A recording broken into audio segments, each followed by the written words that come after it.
friends and my dear students, today we are going to start Kingdom Animalia, जिसको हम बोलते हैं animal kingdom.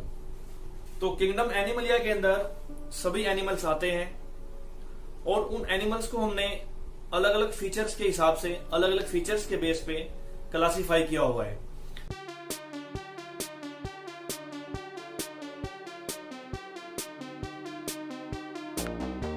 पहला करेंगे हम arrangement of cells. Arrangement of cells, और इसको हम बोलेंगे लेवल्स ऑफ ऑर्गेनाइजेशन। अब 4 तरह का लेवल हमने एनिमल किंगडम में देखा है। तो सबसे पहला जो होगा इसके अंदर, उसको हम बोलेंगे, सबसे पहला रहेगा सेलुलर लेवल ऑफ ऑर्गेनाइजेशन। तो cells not organise into tissues और टिश्यू। तो इसको कहेंगे हम minor division of labour. Minor division of labour इसको हम बोलते हैं, क्योंकि सेल्स ही होती है इसके अंदर। तो इसका एग्जांपल रहेगा सबसे पहला स्पंजिस। स्पंजिस में ऐसा देखने को आपको मिलता है। सेकंड पॉइंट करेंगे हम इसका टिश्यू लेवल ऑफ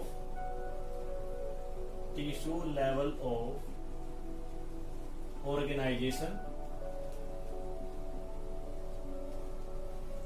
अब इसमें क्या आएगा, यहां पर इसके अंदर जो सेल्स होती है वो ऑर्गेनाइज हो जाती है टिश्यू के अंदर। तो लिखेंगे cells organise into tissue. Cells organise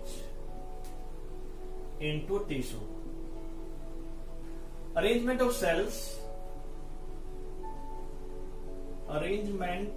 sales, are more complex. ये कुछ इससे एडवांस हो गए हैं स्पंजिस से। तो बच्चों इसका एग्जांपल रहेगा सिलेंट्रेट्स। सिलेंट्रेट्स इसको हम बोलते हैं हाइड्रा। ओके, इसमें थर्ड करेंगे अब हम organ level of organisation.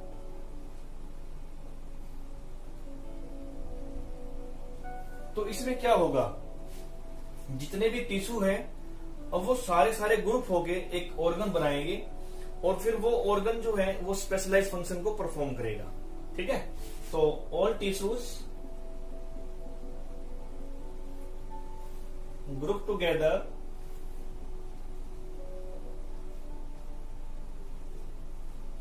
And form A organ. ये एक ऑर्गन बनाएगा और इस ऑर्गन का क्या होगा, अपना एक स्पेशलाइज्ड फंक्शन होगा। Specialised function. ओके, इसका एग्जांपल रहेगा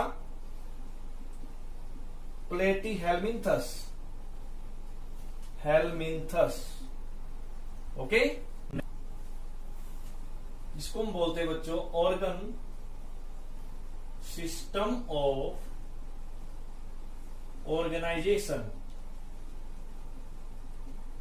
अब इसमें क्या होगा, इसमें अलग अलग ऑर्गन्स आपस में मिलकर एक सिस्टम बनाएंगे और फिर वो सिस्टम अपना एक पर्टिकुलर फिजियोलॉजिकल फंक्शन परफॉर्म करेगा।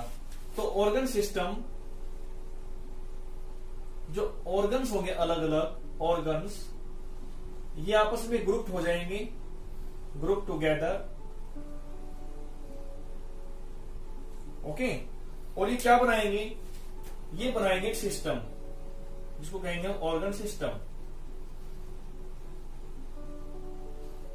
और ये जो ऑर्गन सिस्टम है ये क्या करेंगे, परफॉर्म स्पेशलाइज्ड फंक्शंस। जैसे मैं ये कहूं respiratory system, excretory system. Example, अब प्लेटी हेलमिंथस के बाद जो आते हैं एस्के हेलमिंथस, या मैं ये कहूं Annelida, Arthropoda, Mollusca, Echinodermata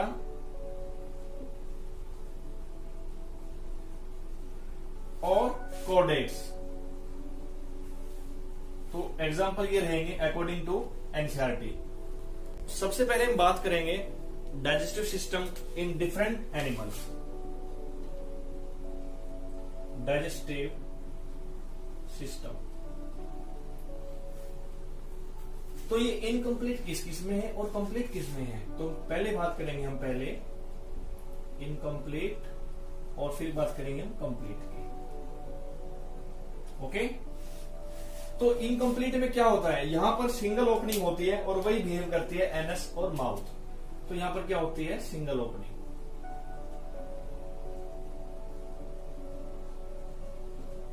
okay, और कंप्लीट में क्या होगा, यहां पर दोनों ओपनिंग होगी, माउथ और एनस, माउथ और एनस।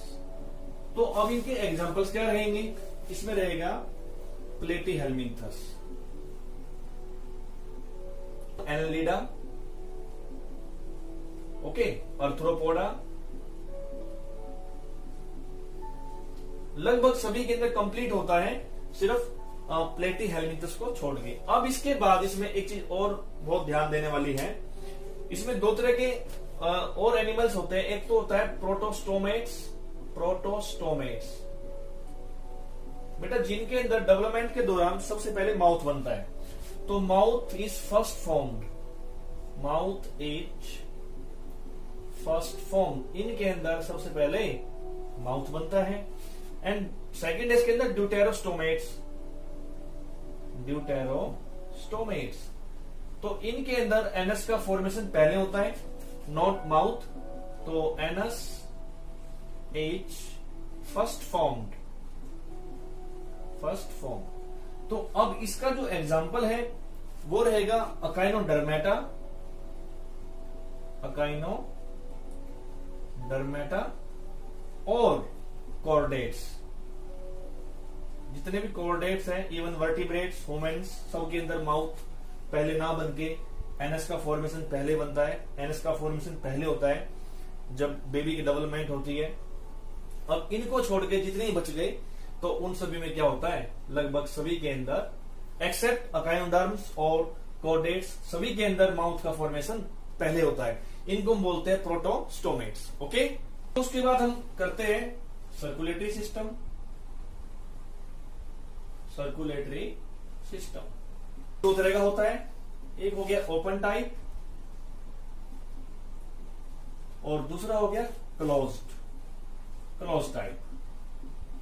अब दोनों में क्या डिफरेंस हो गया, तो ओपन टाइप जो होता है इसके अंदर जो ब्लड रहेगा वो कहां रहेगा, ब्लड प्रेजेंट रहेगा बॉडी कैविटीज के अंदर, बॉडी कैविटीज, ठीक है। और यहां पर जो ब्लड रहेगा बच्चों वो कहां रहेगा, यहां ब्लड प्रेजेंट रहेगा किसके अंदर, ब्लड वेसल्स के अंदर। इनको हम बोलते हैं blood vessels. Okay, open type system जो होता है it is found in Arthropoda और मोलस्का, और ये मिलता है लगभग इनको छोड़ के सभी के अंदर। कॉर्डेट्स हो गए, और छोटे एनिमल्स की बात करते हैं तो एनलिडा हो गया। तो इनके अंदर मिलेगा आपको क्लोज टाइप सिस्टम। ये ज्यादा एफिशिएंट होता है, मोर एफिशिएंट, मोर एफिशिएंट। लेकिन जो ओपन सिस्टम होता है ये ज्यादा एफिशिएंट नहीं होता, ये होता है लेस एफिशिएंट, लेस एफिशिएंट। तो अब हम बात करेंगे कलर ऑफ द ब्लड। तो सबसे पहले बच्चों बात करते हैं अर्थ्रोपोडा के अंदर, जहां पर ब्लड का कलर होता है लगभग व्हाइट होता है और कलरलेस को हम बोलते हैं कलरलेस ब्लड। किसके अंदर? एग्जांपल रहेगा इसका अर्थ्रोपोडा। अर्थ्रोपोडा बेटा इसमें सारे इंसेक्ट आते हैं इसके अंदर, like cockroach, honey bee, mosquitoes. उसके बाद सेकंड रहेगा ब्लू कलर। तो ऐसा जो ब्लड होता है वो मिलेगा आपको मोलस्का के अंदर, मोलस्का। तो यहां पर एक पिगमेंट होता है, उसको हम बोलते हैं कॉपर पिगमेंट। कॉपर कंटेनिंग एक पिगमेंट होता है बेटा, उसका नाम होता है हीमोसाइनिन। हीमोसाइनिन। ओके, तो स्नेल्स वगैरह में ये ऐसा मिलता है, घोंगा इसको हम बोलते हैं स्नेल्स। फिर उसके बाद आता है रेड कलर। अब रेड कलर किस किस में होता है? तो रेड कलर क्यों होता है? लगभग सभी कॉर्डेट्स के अंदर, ओके, वर्टिब्रेट्स के अंदर जो कलर होता है ब्लड का वो रेड होता है। तो ऐसा क्यों होता है? Due to haemoglobin. तो आयरन कंटेनिंग पिगमेंट होता है हमारी बॉडी के अंदर, iron containing pigment, that is haemoglobin. चलो अब नेक्स्ट आते हैं।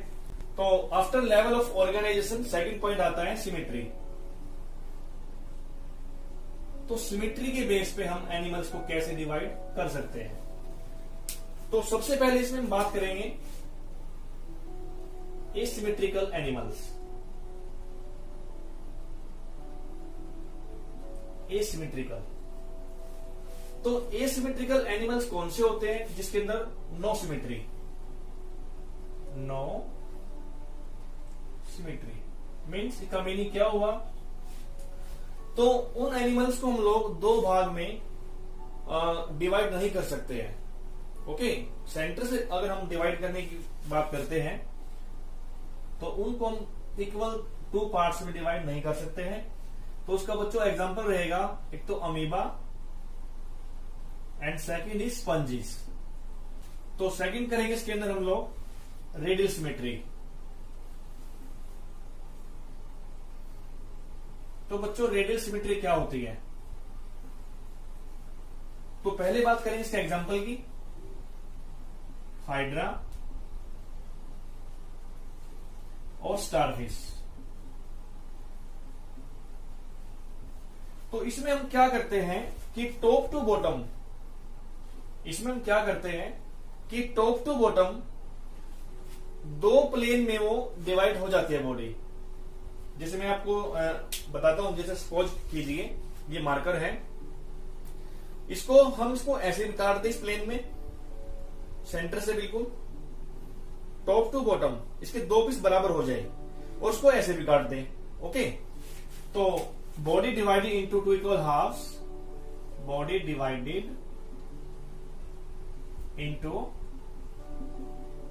To equal halves by any plane from top to bottom। तो कुछ स्पंजिस में भी ऐसा होता है बच्चों, हाइड्रा हो गया, स्टारफिश हो गई, bilateral symmetry.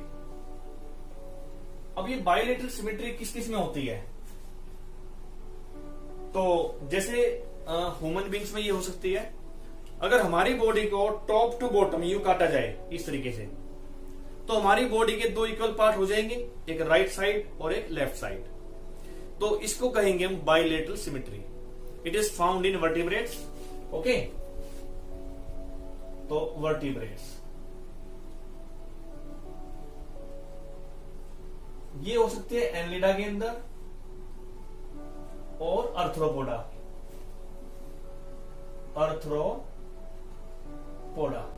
Okay, vertebrates, Annelida, Arthropoda. तो मैंने आपको बताया बच्चों कि जैसे कोई एक बॉडी है, ह्यूमन बीइंग सपोज कीजिए ये।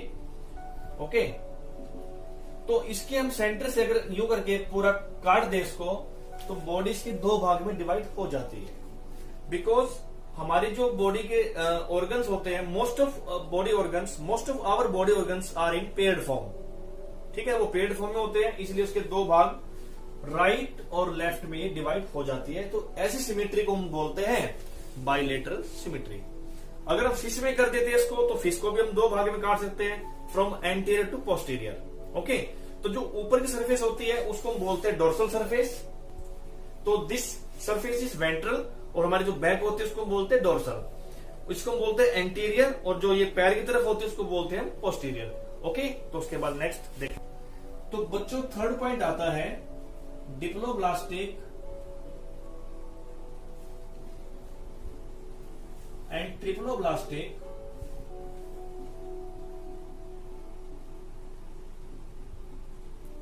ऑर्गेनाइजेशन।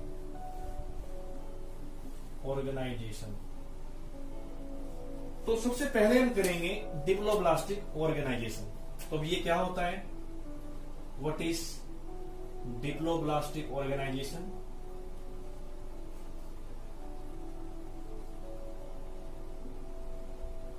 तो ऐसे एनिमल्स जो बनते हैं टू जर्म लेयर से, ओके, तो उसको हम बोलते हैं diploblastic animals, two germ layers,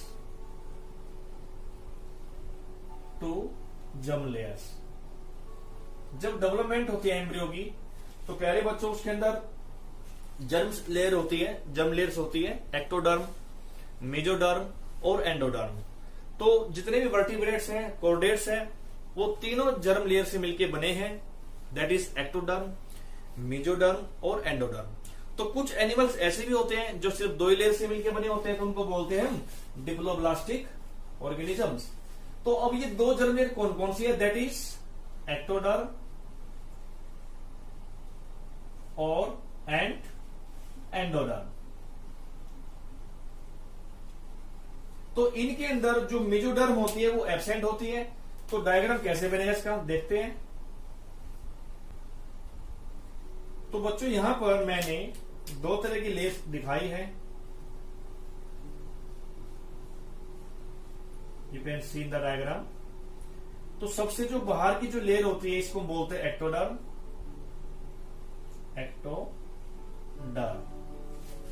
और जो ये लेयर मैंने बनाई है बिल्कुल ब्लैक मार्कर से, this is called endoderm. Okay, और देखो यहां पर ये जो बीच में लेयर है ये वाली, इसको हमने बोल दिया मीजोग्लिया, मीजोग्लिया। ओके, तो यहां पर दो ही लेयर बनी है, देयर इज नो मेजोडर्म। अभी इसका फॉर्मेशन नहीं हुआ है, तो इसका हम एग्जांपल लेंगे। जो एग्जांपल है इसका वो रहेगा, एग्जांपल रहेगा इसका बच्चों पोरीफेरा, स्पॉन्जिस और सिलेंट्रेट्स, हाइड्रा। तो दो एग्जांपल इसमें आएंगे, पोरीफेरा और सिलेंट्रेट्स। ओके, तो इसके अंदर मीजोग्लिया जो होती है वो भी होती है अनडिफरेंशिएटेड।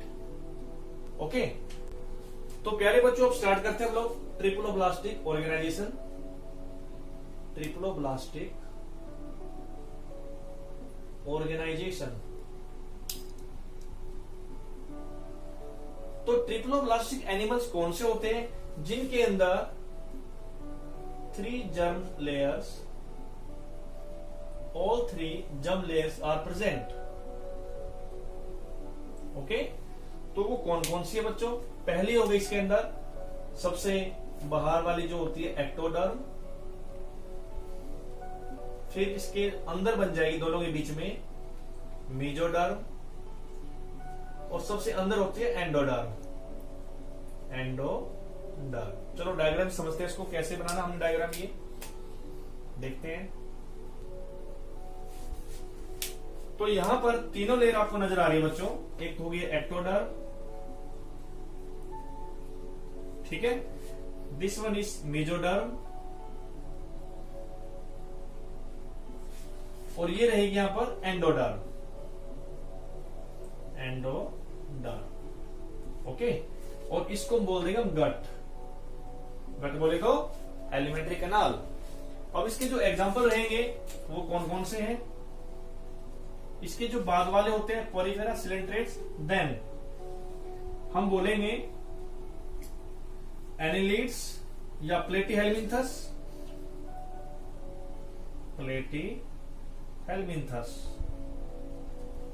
से लेके टू कॉर्डेट्स, इन सभी के अंदर तीनों जर्म लेयर्स प्रेजेंट होती है।